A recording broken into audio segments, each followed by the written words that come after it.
Thank you so much for joining us for CBN NewsWatch. I'm Ephraim Graham. Ahead today, Iran says no. The supreme leader of Iran rejecting President Donald Trump's offer to negotiate over its nuclear program, and that could be setting the stage for joint military action between Israel and the United States against Iran.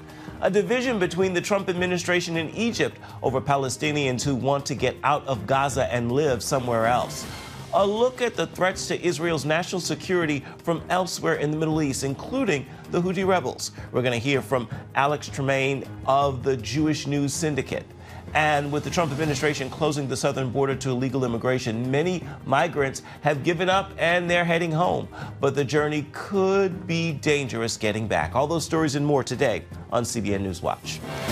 This is CBN NewsWatch. We begin this half hour in the Middle East, where Iran's supreme leader has said no to President Trump's appeal to restart negotiations over its nuclear program. And that rejection could set the stage for military action to keep Tehran from developing nuclear reactors. All of this as Israel is keeping a watch on Syria after a massacre of Syrian civilians, including Christians. CBN News Middle East Bureau Chief Chris Mitchell brings us the story. He's reporting from Jerusalem. On Wednesday, Ayatollah Khamenei dismissed President Trump's letter delivered by the UAE. I think this is an attempt to deceive global public opinion. This means America wants to talk, make peace, and stop fighting. But Iran is not ready to negotiate. President Trump has said there are two ways Iran can be handled: militarily, or you make a deal. Earlier this month, Israel and the U.S. held a joint military exercise, including a B-52 bomber, which is seen as a clear message to Iran. In the Oval Office Wednesday, President Trump told reporters no one's expelling anyone from Gaza. His initial proposal including the relocation of all the residents of Gaza so the U.S. could take over and rebuild the territory. Research suggests many Gazans actually want to leave the devastated territories and relocate to countries where they can live in peace. Egypt's opposition to relocating Gazans reportedly causing a rift in its relations with the U.S. The administration notified Cairo it will reduce military aid in 2026. Trump has hinted he'd cut off aid if Egypt did not agree to accept Gazans fleeing the war zone. Egypt receives more than $2 billion in annual aid, most of that in military assistance. On its northern border, Israel is carrying out military strikes inside Syria to eliminate a military threat from the new government. Israeli Defense Minister Israel Katz warned Syria's new leader that it's prepared to hold key positions in Syria for an indefinite time. Every morning when al-Jilani opens his eyes in the presidential palace in Damascus, he will see the IDF watching him from the heights of Mount Hermon and will remember that we are here and in all the security areas in southern Syria to protect the residents of the Golan and the Galilee from any threat from him and his jihadist friends. Katz also pledged to defend the Druze community inside Syria and said they would be allowed to enter the Golan Heights for work.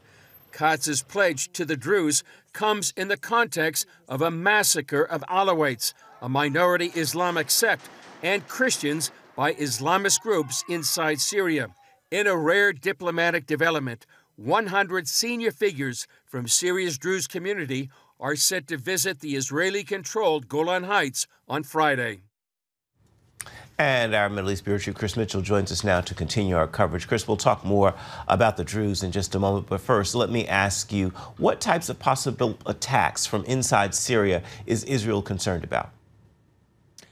Well, a variety of attacks, Ephraim, could be drone attacks, offensive and defensive weapons. They have missile production. They want to target the air defenses and the radar installations within Syria, as well as armed warehouses and any potential chemical weapons that may be remaining, training facilities, anything, Ephraim, that could be used by the new regime against Israel.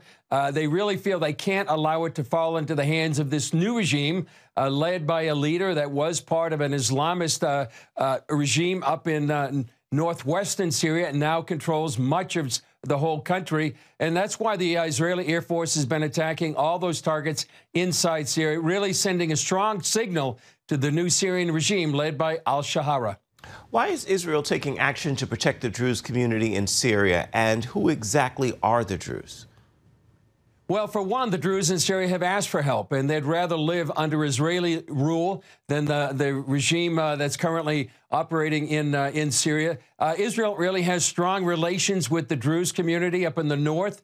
You may remember there was a Hezbollah rocket that killed a number of children in a Druze town up in the north. There was an outpouring of support by the government to that community. The Druze, they're really, Ephraim, a unique, what they call ethno-religious and cultural group. They're primarily found here in the Middle East in Israel, Lebanon, Syria, and Jordan. They follow a monotheistic faith, and that came from Islam in the 11th century, but they're not Muslims. It incorporates elements from Islam, Christianity, Judaism, even Greek philosophy, but it's a very secretive religion, not open to conversion, and there's only a select group known as the, quote, knowledgeable that have full access to the teachings of the religion. But they are known for very strong loyalty to the country in which they live. For example, from here in Israel, Druze men, they serve in the Israeli Defense Forces, and unlike many other Arab citizens. And there's about 145,000 Druze in Israel, up in the Galilee and the Golan Heights, and worldwide, about 1 million. So they have a distinct identity. They speak Arabic, but they don't consider themselves Arabs, and they do not identify as Muslim. Chris, when we spoke yesterday, you mentioned that some people want to get out of Gaza. Why is Egypt opposed to letting the Palestinians leave Gaza? Well, one reason, Ephraim, is that the Gazans have been really indoctrinated in the ideology of the Muslim Brotherhood. Hamas is really spawned by the Muslim Brotherhood. This group, Muslim Brotherhood, they want to overthrow the al-Sisi government. So having maybe 2 million Gazans inside Egypt could destabilize the country. Egypt knows the history of what other Palestinians have done in the past to Jordan and Lebanon, destabilizing those countries in the past. They also presumably want to preserve the Palestinian cause. So if you had 2 million Gazans leave, quote unquote, Palestinian land, that would undermine the whole idea of the Palestinian cause. So it's a very difficult time for the al-Sisi government to navigate between their needs and that of the White House. Let's talk now about Iran. What's the thinking in Israel about why Iran won't negotiate over its nuclear program? Well, Ephraim, they simply don't want to risk losing their nuclear program. And Iran is probably the only thing they have left to maintain some leverage over Israel and the region. Since October 7th, Iran has lost its 2 major proxies in the region, Hamas and Hezbollah. And then in December, they lost Syria.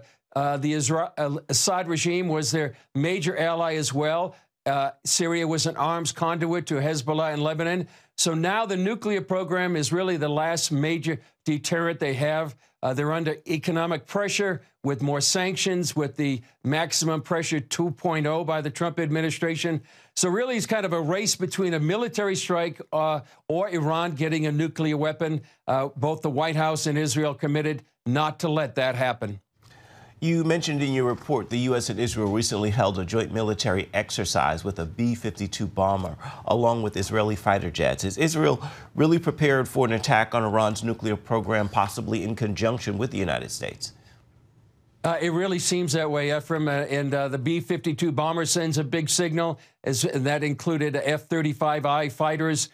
Israel's already carried out 2 attacks on Iran, destroyed a great deal of its air defenses, also destroyed a great deal of Syria's air defenses in December. And so there's a great deal of cooperation between the Trump administration and Israel. And it's important to note, Ephraim, that in just a few days, actually tomorrow and also Sunday here in Jerusalem, Israel and the Jews worldwide are getting ready to celebrate Purim. It's when a Jewish queen helped thwart plans by a Persian leader named Haman. He was plotting to destroy the Jewish people. They're hoping and praying that will be repeated in 2025 when they can defeat any of this Iranian regime trying to destroy Israel. All right, our CBN News Middle East Bureau Chief Chris Mitchell, thanks for your insights as always. We look forward to hearing from you in the days and weeks ahead. Coming up, another perspective on threats to Israel's national security, the potential threats from Syria and from Houthi rebels. We're going to get analysis from Alex Traiman of the Jewish News Syndicate. We got the story for you when we come back. You're watching CBN NewsWatch.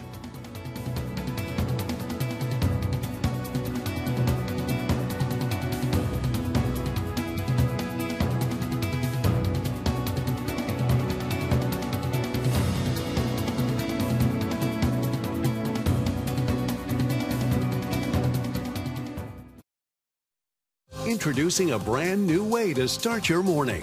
Get your daily quick start from CBN News. A quick read on the important news of the day delivered right to your inbox. Stay current on breaking news, politics, and entertainment. Discover how God is moving around the world and here at home. Plus, get exclusive stories and daily scripture encouragement just for you. Stay informed. Go to quickstart.news and subscribe today. Houthi rebels in Yemen are once again threatening to attack ships destined for Israel. Meanwhile, Kurds in Syria and their defense forces are uniting with the interim federal government. Israel is flying jets over Syria to send a message of support to the minority Druze population. In this week's episode of The Global Lane, Jewish News Syndicate Jerusalem Bureau Chief Alex Traiman discusses how these regional developments are posing a threat to Israel's security. I believe that Israel will respond with force, as it has from time to time. I also believe that the United States may respond with force, and we've already seen recently that the United States has struck near the Hodeida port in Yemen, and Israel has struck many times in Yemen as well. You know, Yemen has done very little to harm Israeli infrastructure, but they've been a pesky nuisance and one that must be forced to stop. Yeah, mostly to the shipping lanes there. And it's all about aid to Gaza, they say, the cutoff of food and electricity. So far, it doesn't seem like that tactic is working to get Hamas to release the remaining hostages. What must be done? The U.S. has already had a one-off, unfruitful direct meeting with Hamas. Well, I think it was important that the United States new administration saw directly who they're dealing with Hamas, that Hamas was not willing to play ball and get these hostages released. They're not willing to let go of power in the Strip. They don't want an exit or an exile from the Strip. They're willing to stay in and fight as long as it takes, as long as they're still alive. I think that we're getting much closer to seeing a renewed Israeli military offensive inside the Gaza Strip if we don't see the fast return of the remaining hostages. Well, I mean, President Trump has said repeatedly, all hell is going to break loose. That's a quote from him. So we haven't seen it yet. So is his patience wearing thin? I think his patience is wearing thin. The question is, who's more forceful, President Trump or Prime Minister Netanyahu? Really, it's Israel's war to fight, and Israel has been willing to do everything that it can, including negotiate with terrorists, even signing immoral agreements to allow prisoners, murderous prisoners, out of jail to get hostages back home. Netanyahu wants all the hostages back home. The Israeli people want them all back home, but at the same time, the only cards that the Hamas has to play with here are the hostages, and I think that the timing for Hamas is running out. And in Syria, Alex, Israel is showing support for the Druze population there with jet flyovers. This after the recent slaughter of members of the Alawite minority in western Syria, and some are suggesting a separate state for the 2 million Syrian and Golan Druze population, and that may protect them. So what are your thoughts? Well, Israel wants to make sure that this group, HTS, led by al-Jolani, who's backed by Turkey and became the new president of Syria, does not move down towards the south and pose a new threat directly to Israel. Now, what's interesting, as you mentioned, is that you have a large Druze population in southern Syria. You also have a Kurdish population that is really connected geographically to this Druze population. Both the Kurds and the Druze are aligned with Israel. In fact, Israel has a large population of Druze inside Israel that are loyal to Israel. Many of them serve in the military or the police here in Israel, and they've asked Israel for help, and Israel is standing up for the Druze brothers that are across the Syrian border and demonstrating that they will not let Turkey or an al-Qaeda affiliated group like HTS led by al-Jawlani move down towards Israel in order to create a new ground for terrorism against the Jewish state. And they have quite a militia there protecting themselves in places like Swaida and elsewhere. But let's talk about the Kurds, because in northern Syria, the Kurds have enjoyed autonomy. They're now joining forces with the new federal government. They signed a deal on that. What do you make of that move? They're trying to protect their interests. There's definitely an alliance of at least sentiments between the Kurds and Israel, but the Kurds don't want to see what's now happened to the Alawites who are being murdered en masse by HTS, by al-Jawlani's group. I think it's a move of self-preservation, and I think it's very important that people understand that in the Middle East, people are always looking to see who's the power broker, who's the strong horse, and they're doing things that they need to do to protect their own self-interests. Well, I understand they're even going to be granted the right, which Assad didn't allow them to have their own language and use that in school and in writing and communications and so forth. Is that true? I believe so. Yeah. Well, we'll have to wait and see how that develops. We pray it doesn't go south for the Kurds, who are American allies and also allies of Israel. Alex Traiman of the Jewish News Syndicate. As always, Alex, we thank you for sharing your perspective. Thanks for having me. Also on this week's episode of The Global Lane, the truth about Christian casualties in the massacre of minority people in western Syria, and a look at the real St. Patrick and why we set aside a special day to honor and remember him. You can see it all on The Global Lane this evening on the CBN News channel, beginning at 8 Eastern. You can also see it on the CBN News app, or you can watch on YouTube. Still ahead, heading home with President Trump's team taking action to close down the border and shut off the flow of illegal immigration. Now, many migrants are heading back home, but that could be a treacherous journey. We're going to have that story for you right after this. You are watching CBN NewsWatch.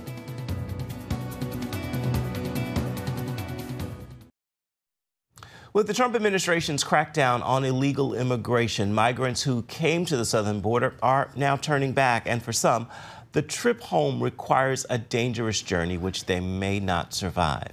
Chuck Colton brings us that story. He's reporting from Panama. The past 4 years saw an exponential growth in the flow of irregular migration through the lawless Darien Gap. Today, those numbers have dwindled to almost nothing. There's a twist to the story, however. Closing the U.S. border made many migrants look for work elsewhere or even decide to return to their home countries. About 100 per day, sometimes 50. It depends on the flow of people. More than 1,000 people have already passed through here in less than a month. The Kuna people inhabit a string of islands called the San Blas right here on the Caribbean shore of Panama. And normally this spot in Carti, where I'm standing, only sees tourists that are going out there to visit those islands. But now, these boats are carrying a different cargo. It's a lot more profitable, but it's also a lot more dangerous. When we walked through the jungle, they robbed us in the Darien. From there, we made our way to Mexico. Given that deadly trek, nobody's willing to return by that route, leaving hundreds stranded in Panama with no easy way home.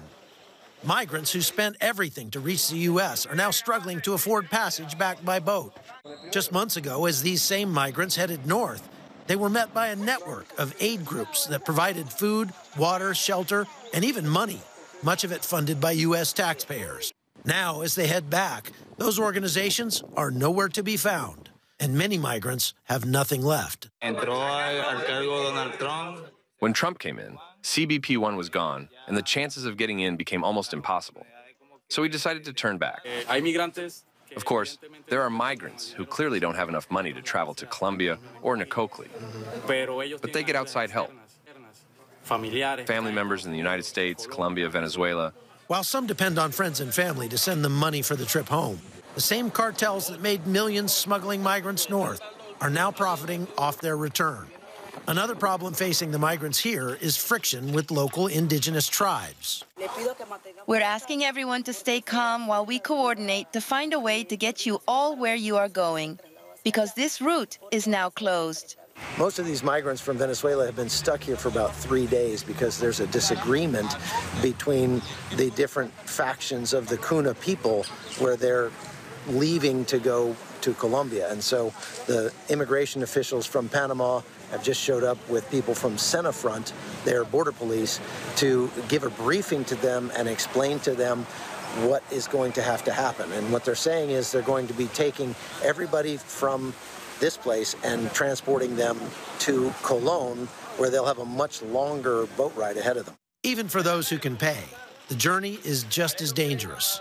Recently, an overloaded boat capsized off Panama's coast, killing an 8-year-old Venezuelan child. Despite the risks, migrants say they have no choice. In November, we started returning. When we saw that we were not going to be able to cross into the U.S., we decided it was better to just go back. These Venezuelans still hope for a better life, but now they must look for it elsewhere. For many, the journey home is filled with hardship and regret as they reckon with the cost of their failed attempt. And as long as there's money to be made, there are those who will continue to exploit their desperation on both sides of the border. From Panama, I'm Chuck Holton for CBN News. Migrants heading back south are getting some assistance. The government of Costa Rica and Panama are working to help migrants who are passing through their countries. We're coming back with an encouraging word for your day. Stay with us. You are watching CBN NewsWatch.